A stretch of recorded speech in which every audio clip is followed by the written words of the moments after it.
I was doing this, sorry. Yeah, so does anybody have any questions about Charlie's wonderful talk? Thank you, Charlie. It can't get any clearer than that.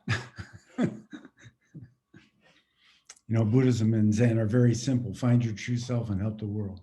So that's Charlie's talk. Any questions this morning? Or whatever it is, wherever you are? Silke is aus Deutschland, ja?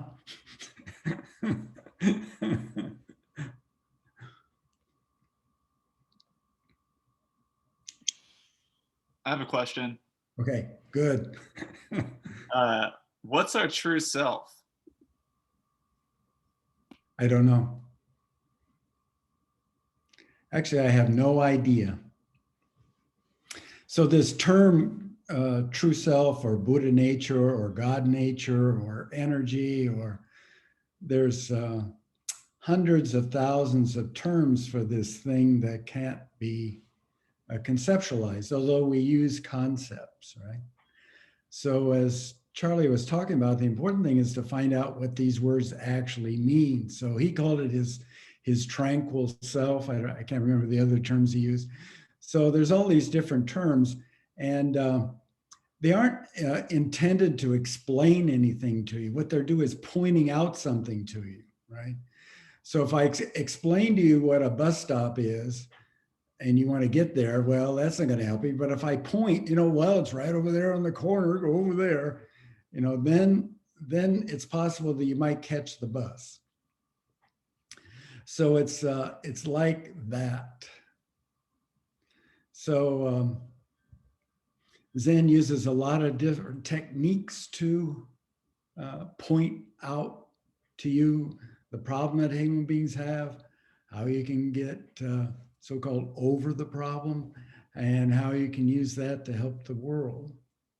So it might use explanations, right? You've heard explanations about Zen. The other thing it might use, which is very common, are stories. That's my favorite. I love to read stories, like in the Platform Sutra, there's all these great stories. Monks chasing around other monks trying to kill them, all kinds of stuff going on. So it's kind of interesting, right? More interesting than an explanation, in my opinion. And then we also use like kongans, which are stories which kind of leave you hanging, so to speak.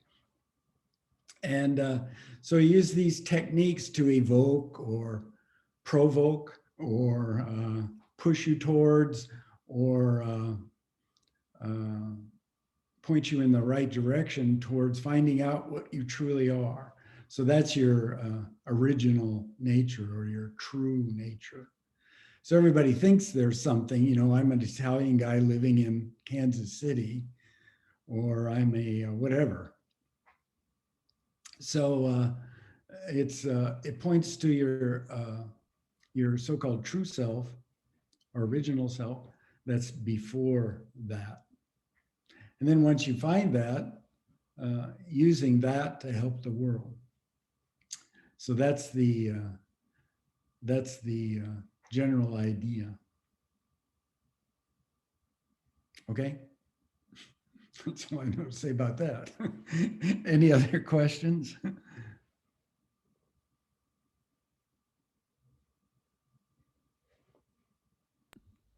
Tell us a story. Tell you a story. A story. So one day our teacher's teacher's teacher, Kyung Ho Sanim, and his student, Mongong Sanim, who are famous Zen masters. In fact, they reconstituted Zen teaching and practicing in Korea in the end of the 1800s and the early 1900s. They had to get to another temple to perform a ceremony. So they were carrying a little bit of ceremonial gear and objects and some offerings, and they had them on their back, and they were, if you haven't been to Korea, usually when you're traveling from one place to Korea to another, it's not so simple, particularly in the latter part of the 1800s, because Korea tends to be very mountainous and very rugged terrain, and it's a pain to get around from here to there. So anyway, they're hustling off to this temple to take care of their religious duties. And but Monggong is this, and Kyung Ho Sanim both, they're over 6 feet tall. So they're rather unusual in Korea at that time because they're so tall, you know. Now again, Koreans are tall, but in those days they weren't. So because he was so big, Monggong Sanim had trouble with his body. So he on this day was having trouble with his feet, and he couldn't move very fast. So you know, as they were trudging along, I'm sure that both Kyung Ho Sanim and Monggong Sanim realized that they weren't going to make it to the other temple. So, but they just kept trudging. Then they walked by this farmhouse, and they came onto a kind of a flat area. So there were rice paddies, rice fields, and there were people working out in the rice field. And it was a family operation, as all operations probably were in those days. And suddenly Kyung Ho Sanim dropped all of his stuff and walked out into the rice paddy and went over to the farmer's daughter and kissed her right on the lips. Then everybody went, ah, what in the heck is a monk doing kissing my daughter? So all the uncles, aunts, and everybody picked up their tools and started chasing him. So he started running like crazy too, because he didn't want to get caught by these farmers. So he grabbed his stuff and yelled to Monggong Sanim, come on, really fast. We got to get out of here. We'll be killed. So they're running like crazy. And after a while, the farmers gave up. So Monggong Sanim and Kyung Ho Sanim stopped to rest because they'd been running and they're carrying all this crap. So they sit down underneath the tree, and Kyung Ho Sanim looks at him and says, how are your feet now?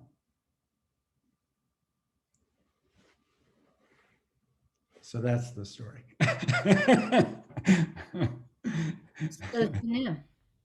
So that means that, what? That mean what? What about that woman? What about her? How did she feel? I have no idea.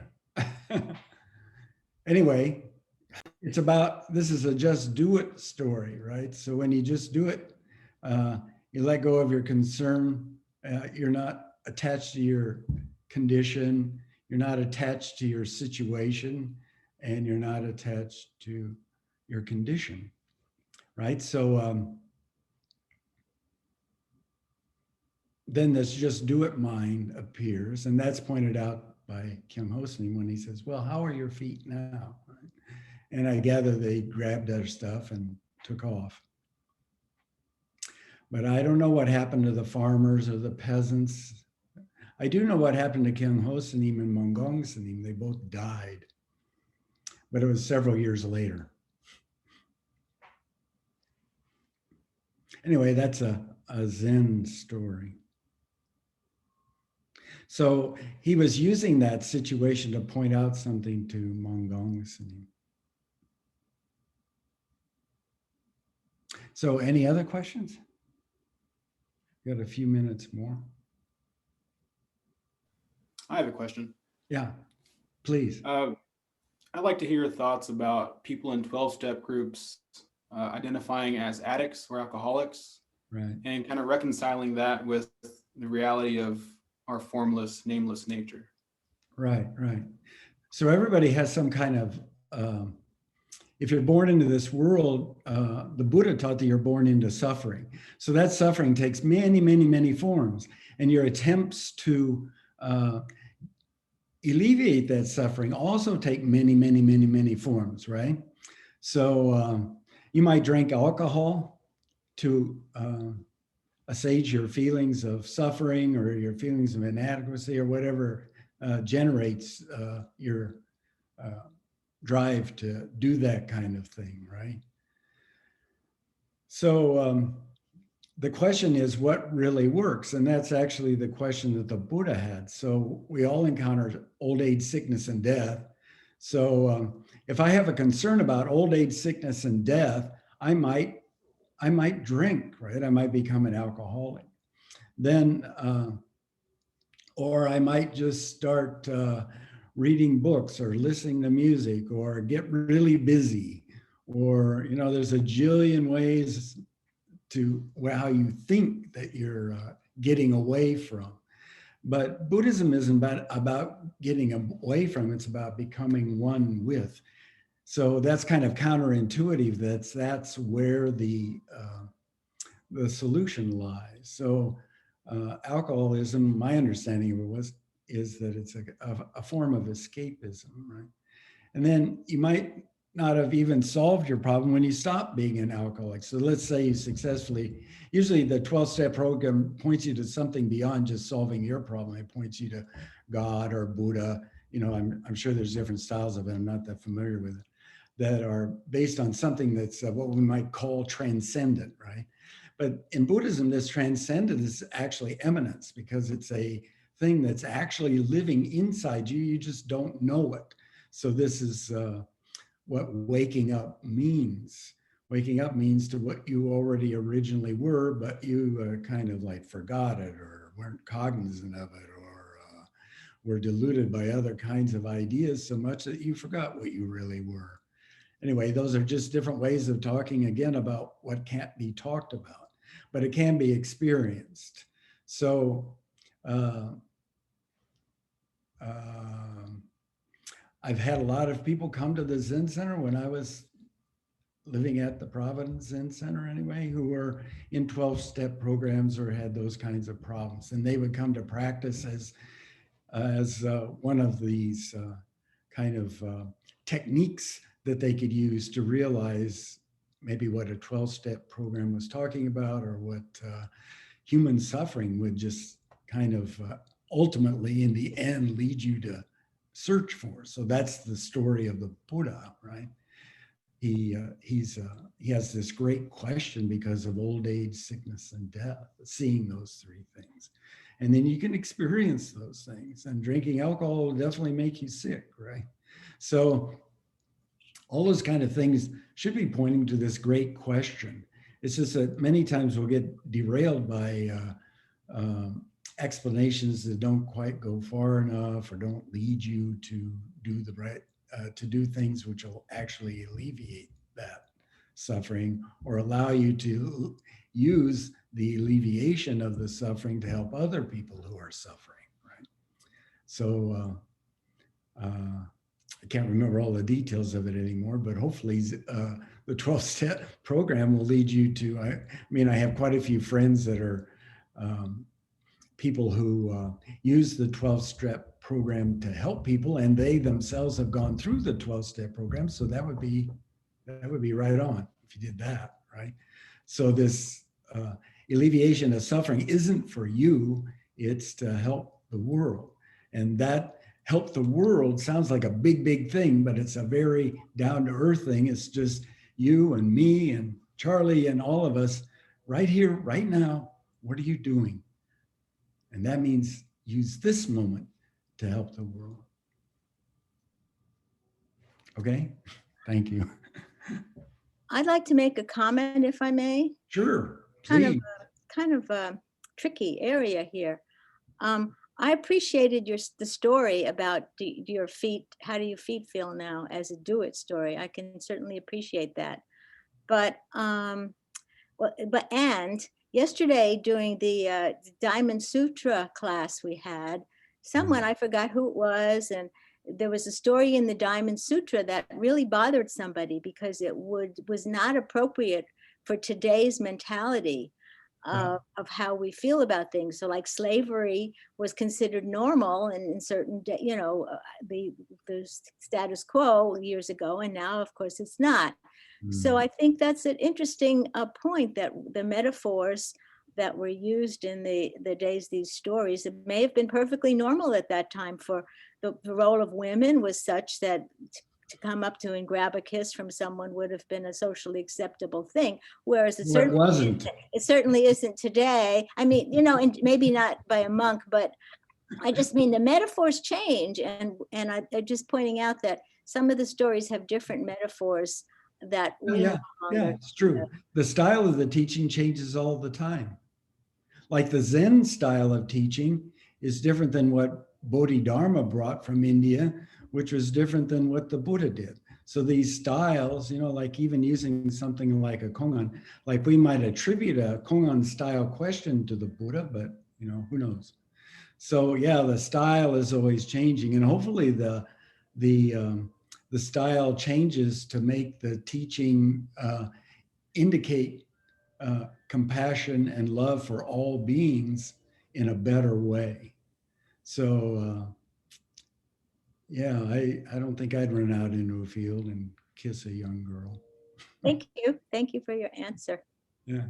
So those styles are always changing. So yeah, definitely. If at the time of the Buddha there would be slaves, I mean, the Buddha, before he left home, he had concubines for sure. Very few people, at least in the United, well, I hope not, have concubines in the United States anymore.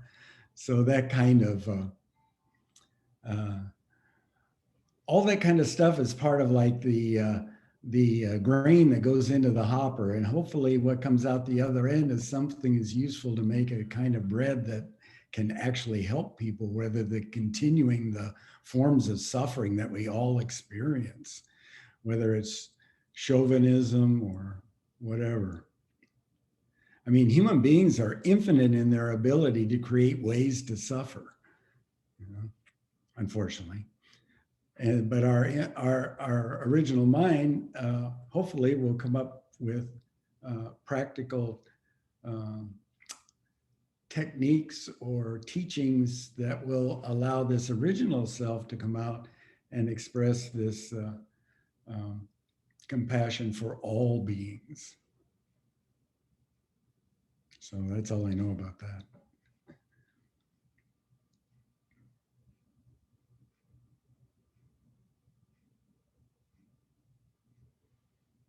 So it's time for announcements, I think. Thank you for listening. Most important is practice. Find your true self and help the world. Good.